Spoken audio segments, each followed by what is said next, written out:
Que é a tal da probabilidade? Né? Esse bicho de sete cabeças que costumam falar, né? Mas é muito simples, é muito tranquilo quando a gente se compreende, quando a gente entende como funciona essa mecânica, essa dinâmica, né? A probabilidade, ela é um ramo da estatística que vai se encarregar de você lidar com ocorrências, ela vai se encarregar de você estar lidando com a chance de alguma coisa vir a acontecer ou não. Tá?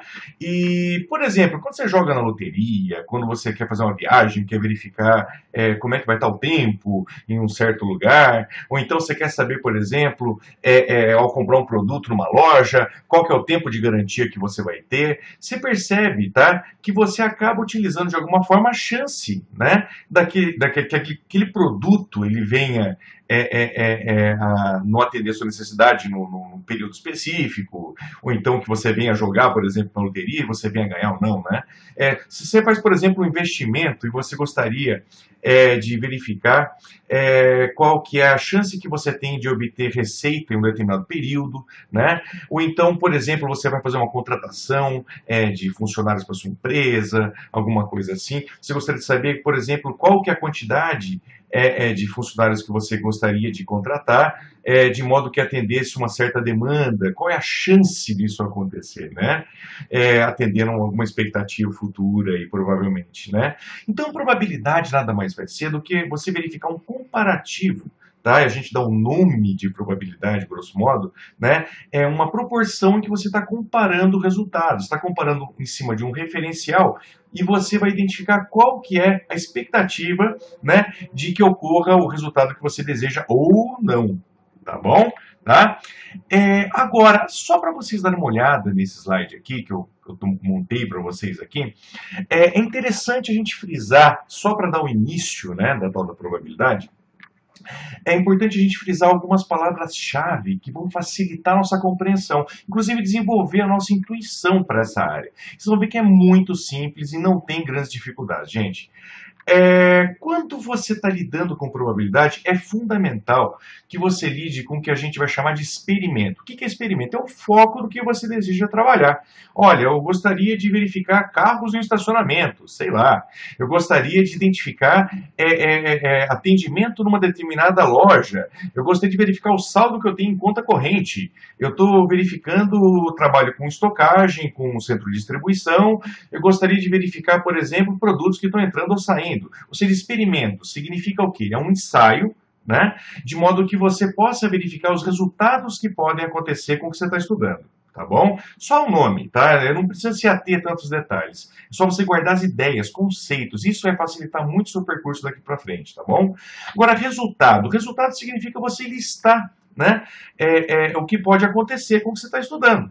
Então, por exemplo, se eu for no estacionamento, eu vou verificar que tem carros azuis, amarelos, vermelhos, prata, preto e tudo mais, né? Se eu for verificar, por exemplo, a altura de pessoas que tem numa sala de aula, para fazer algum teste, para verificar o tamanho da cadeira, sei lá, alguma coisa assim, você vai verificar o quê? Você vai listar os tamanhos das pessoas, as alturas, por exemplo, das pessoas, né? 1,72 m que eu tenho, 1,80 m outro colega, e assim vai, né? Agora, fundamental, quando a gente está trabalhando com probabilidade, é essencial que a gente lide com o que eu vou chamar de espaço amostral. O que é espaço amostral? É você conseguir listar todos os resultados que podem acontecer com o que você está estudando, tá? Então, imagina uma situação boba só para facilitar nosso percurso, tá?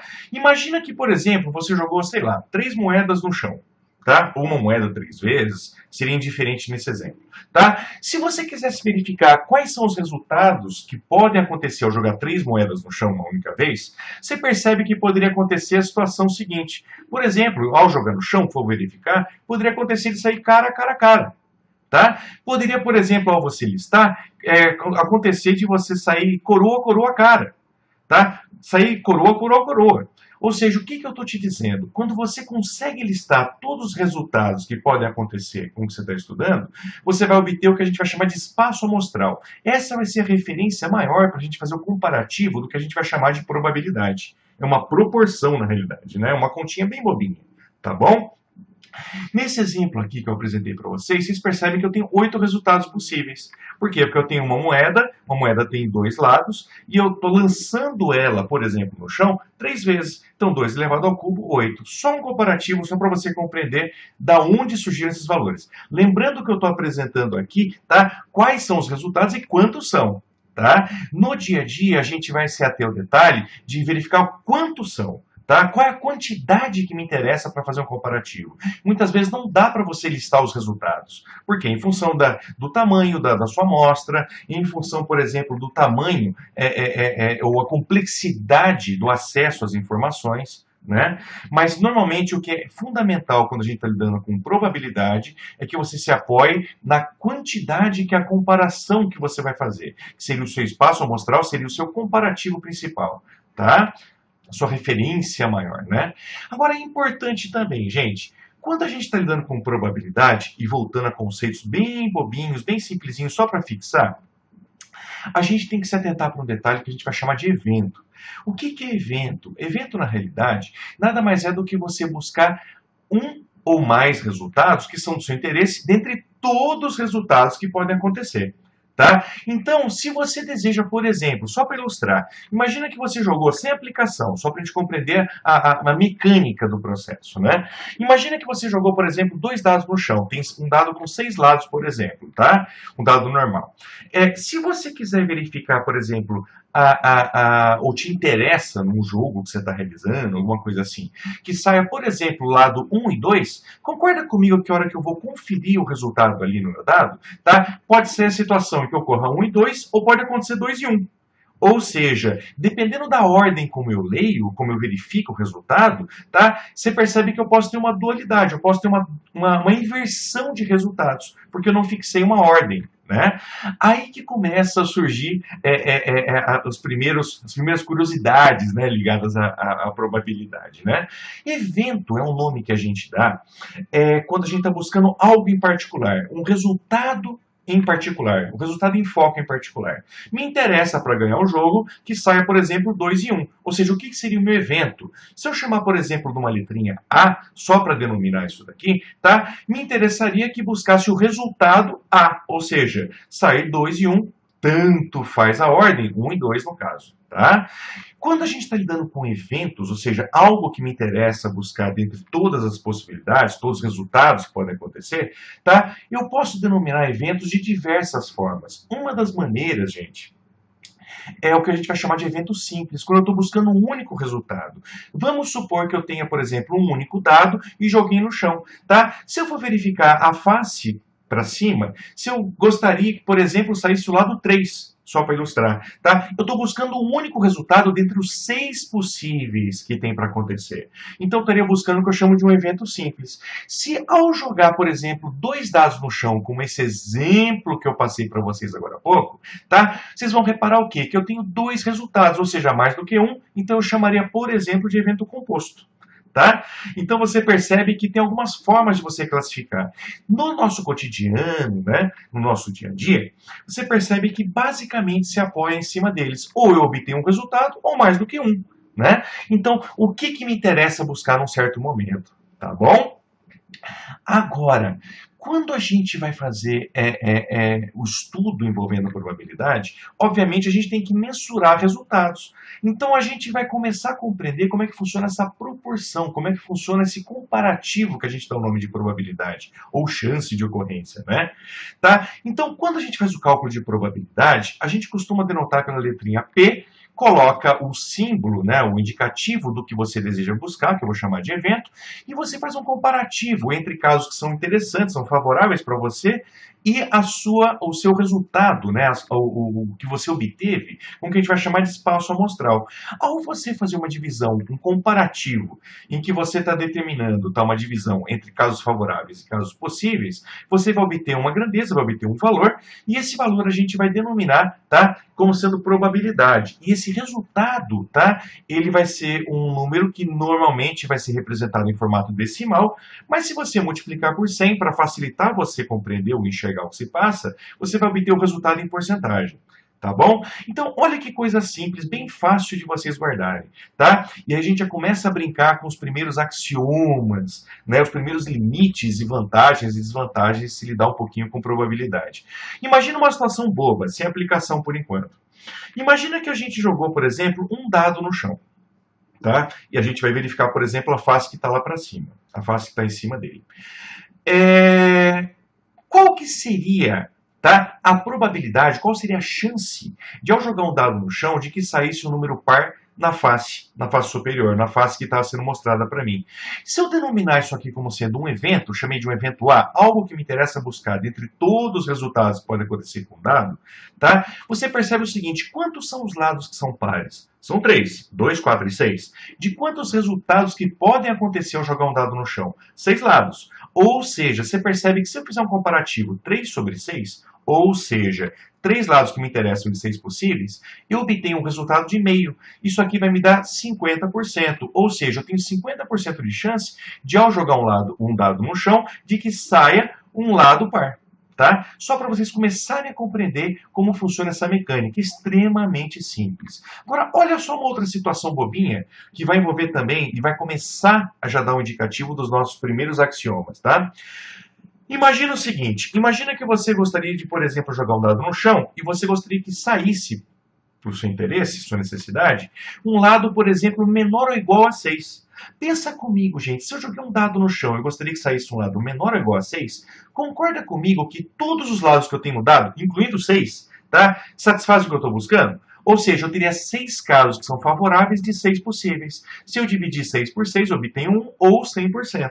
Na prática, o que eu estou te dizendo? Eu tenho 100% de chance de que ao jogar um dado no chão, né, de que saia qualquer um dos lados. Né? Então, isso é bem até intuitivo e bem simples, bem bobinho de se compreender. Né? Agora, uma outra situação. Eu chamei de um evento B, né? Só para ilustrar isso daqui, né? Tá? Agora, imagina uma outra situação.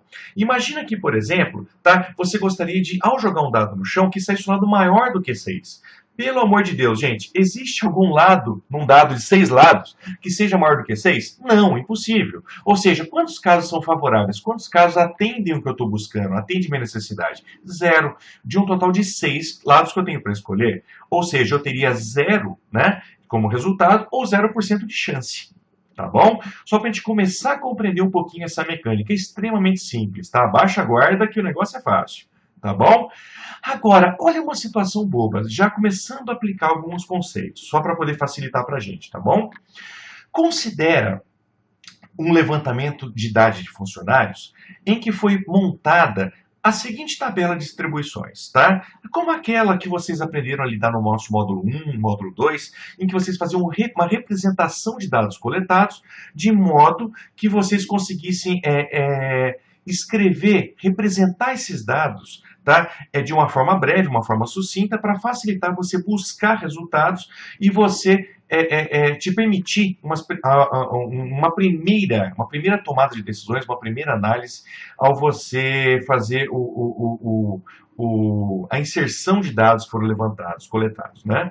Então você percebe que é extremamente simples ao lidar com aquela parte, estou lidando já com a parte de probabilidade, então estou pressupondo que vocês já compreendem a mecânica, a dinâmica que tem ao você elaborar uma representação no formato de distribuição, tá bom? Tá? Olha o que é perguntado na questão, gente. Qual que é a probabilidade de tomarmos funcionários que têm idade, por exemplo, entre 28 e 32 anos de idade? Ou seja, eu denominei um evento, eu estou buscando uma certa informação dentre todos os resultados que podem acontecer, né? E eu gostaria de saber o seguinte, qual que é a chance, qual é a probabilidade de eu abordar, por exemplo, um funcionário que tem idade entre 28 e 32? Se você pegar essa tabela e você verificar a frequência, você repara que entre 28 e 32 tem 18 pessoas nessa faixa de idade. Agora, pensa comigo, de um total de quantas pessoas que tem na minha empresa ou tem no meu setor? Se você reparar na nossa tabela, são 18 pessoas que atendem ao que eu estou buscando, de um total de 80 pessoas que estão disponíveis ali.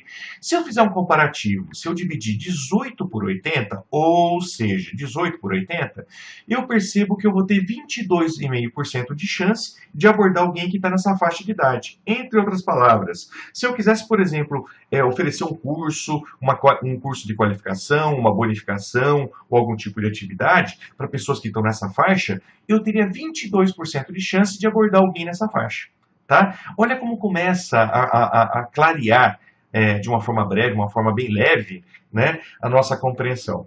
Pega um outro exemplo só para ilustrar. E se eu tivesse pessoas, por exemplo, eu gostaria de encontrar ou calcular a chance de abordar pessoas que estão entre 23 e 27 anos. Tá? Se você buscasse na mesma tabela, você repara que tem 25 pessoas nessa faixa de idade. Se eu fizer um comparativo, se eu calcular a proporção 25 por 80, ou seja, dividindo pelo total de pessoas que eu tenho disponível, que seria o nosso espaço amostral, não é isso? Que é o total de pessoas, você repara o quê? Que eu tenho 25 por 80, que daria 31 e 25%. Tá bom? Tá? Então, olha como é simples a ideia. É muito prático, é muito fácil, gente. Tá bom? Agora, olha aqui a situação. Como eu falei para vocês lá no início, tá? Em relação a alguns axiomas, ou seja, algumas informações que são fundamentais para que a gente compreenda, delimite e a gente verifique vantagens e desvantagens ao lidar com probabilidade, inclusive os conceitos iniciais, né? É importante a gente definir alguns parâmetros, tá? Alguns limites para que a gente possa desempenhar a probabilidade como a gente deseja, tá? Quando você faz o cálculo de probabilidade, como você está fazendo um comparativo de uma parte pelo todo, ou seja, eu estou buscando uma informação que me interessa pelo total disponível, tá? O resultado tem que ser sempre menor do que 1. Tá? Tem que ser sempre menor do que 100%. Tá? Então, na prática, quando você faz o cálculo de probabilidade, o resultado que você vai obter tem que sempre estar entre 0 e 1 se eu trabalhar no formato decimal, ou entre 0% e 100%. Tá? Se eu estiver lidando no formato percentual, claro, né? Um comparativo. E mais ainda, tá? Isso é fundamental, né? Você compreender. Porque não tem como acontecer menos do que nada e mais do que tudo, na prática, né? E você tem como compreender também que existem algumas ferramentas complementares que acabam auxiliando demais a gente, principalmente quando a gente for lidar com as tais distribuições, tá? Um pouquinho para frente eu vou comentar um pouquinho sobre elas, tá? Num próximo vídeo, um próximo mote que eu vier passar para vocês. Quando você está lidando com probabilidade, existe um recurso interessante que a gente chama de complementariedade. O que significa complementariedade? Complementariedade nada mais é do que você verificar o seguinte: ao você somar, né, tudo que você deseja, mas tudo que você não deseja, obviamente tem que dar tudo o que pode acontecer. Né? Então, complementariedade nada mais é do que você calcular a chance do que você deseja, mas do que você não deseja, de modo que você obtenha o total de possibilidades de ocorrência do que você está estudando, né? Então, por que eu estou apresentando e por que eu estou falando isso para vocês? Porque essa é uma ferramenta, é um recurso complementar que vai auxiliar demais vocês quando vocês estiverem trabalhando com um volume grande de informações. Ao você descobrir uma única informação ou poucas informações, dá para você descobrir o que você deseja, tá?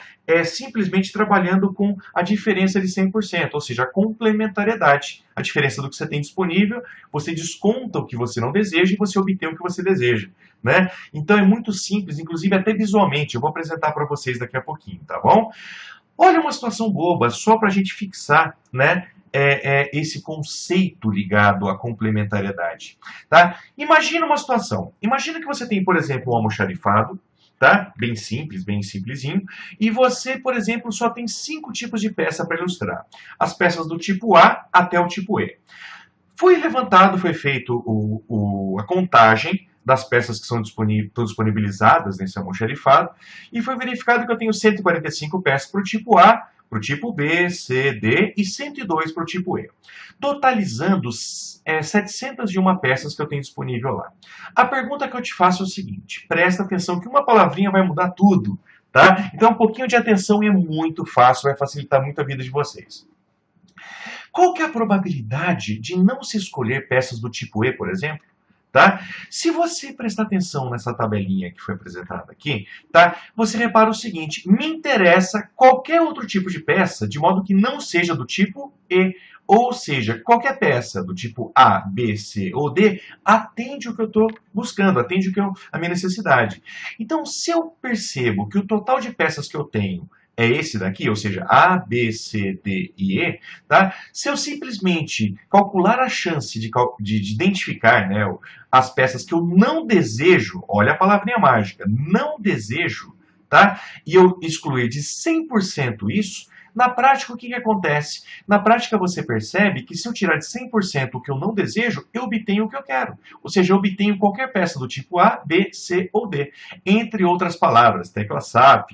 Você vai perceber o seguinte, que se você sabe que a chance de você obter a peça que você não deseja é 102 por 701, ou seja, o comparativo do que eu desejo pelo total que pode acontecer, você percebe que dá 14,5%.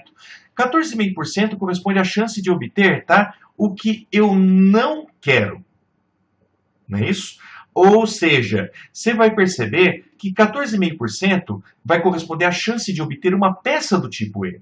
Se não quero uma peça do tipo E, significa que eu tenho que tirar de 100% o que eu calculei agora. Então, se eu tirar de 100%, 1 ou 100%, né, os meus 14,5%, você obtém um total de 85,5%.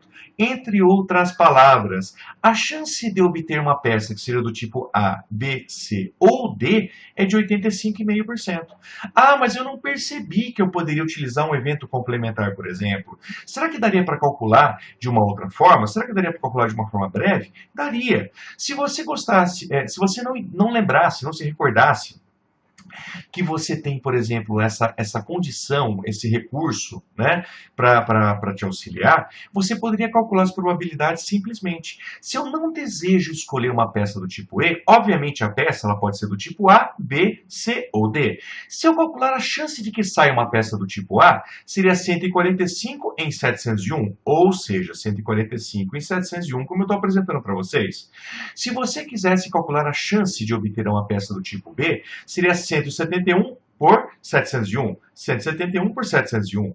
Se eu quisesse calcular a chance de obter uma peça do tipo C, seria 123 por 701. Aqui, olha, como eu estou apresentando para vocês. E uma peça do tipo D, 160 por 701. Se eu somar a probabilidade de que eu pegue uma peça do tipo A, B, C ou D, ou seja, somei todas as possibilidades que eu desejo, tá? Eu obteria 509 por 701, que obviamente também daria 85,5%.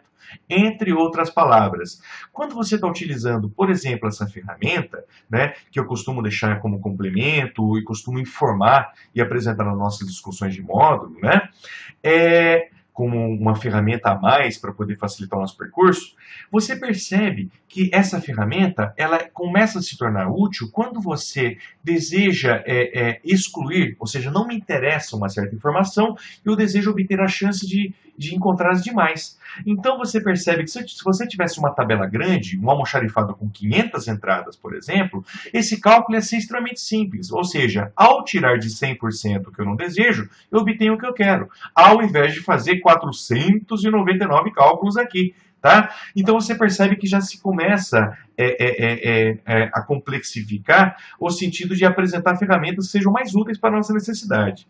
Tá bom, gente? Olha como é simples a ideia, extremamente fácil. Basta a gente estar antenado ali, tá bom? Tá? Agora vem comigo. Quando a gente está lidando, tá, normalmente com probabilidade, no nosso cotidiano, a gente acaba realizando a interação, ou a gente acaba realizando o cálculo, a aplicação da probabilidade para mais do que uma necessidade, mais do que um evento concomitantemente, né? Em paralelo, ou ao mesmo tempo, ou de uma forma irrestrita, né? Então, o que acontece? Quando a gente está realizando o cálculo de probabilidade e a gente precisa saber mais do que uma informação, ou mais do que uma informação, né, de acordo com o nosso interesse, a gente acaba tendo que utilizar algumas regras para facilitar o nosso percurso. Vocês percebem que ao utilizar algumas regras, eu até apresento também, né, como um caráter complementar, né, nas nossas discussões e tudo mais, vocês percebem que existem algumas regras, como por exemplo, regra da multiplicação ou regra da adição. Regra da multiplicação é quando você deseja obter, por exemplo, 2 ou mais eventos simultaneamente. Qual é a chance, por exemplo, né, que eu tenho de atender um cliente que seja do sexo masculino e tenha idade maior que 18 anos, por exemplo, na minha loja, né, para oferecer um determinado perfil de produto, né? Ou então, qual que é a chance que eu tenho de escolher a via A ou via B ao fazer uma viagem, dar uma rota A ou uma rota B. Então você percebe que ao você estar lidando com mais do que uma informação, regras acabam facilitando o nosso percurso, né? Mas como tem o nosso caráter um pouco mais complementar, né? Eu acabo deixando como um plus ali para vocês, né? Ou então uma forma somente de ilustração, né? Porque o nosso caráter é mais gerencial, o nosso caráter ele prevê o quê? Aplicações, resultados e interpretações. Então, esse é o nosso foco principal. E que a gente aprenda bem para poder a gente fazer e desempenhar bem o nosso papel, né? No cotidiano. As ferramentas são fundamentais para a gente, tá? Agora, gente, eu vou fazer o seguinte, eu vou complementar, eu vou passar para vocês mais vídeos envolvendo agora conceitos, né, envolvendo provavelmente distribuições, que são as mais usuais no mercado, e eu acredito que vão facilitar bastante o nosso percurso, inclusive na compreensão da temática, inclusive para vocês perderem o medo da chuva, como eu falei no início, tá bom? Então aguarda um pouquinho, eu já vou estar apresentando para vocês um novo vídeo aí, tá joia, gente? Tá, obrigado!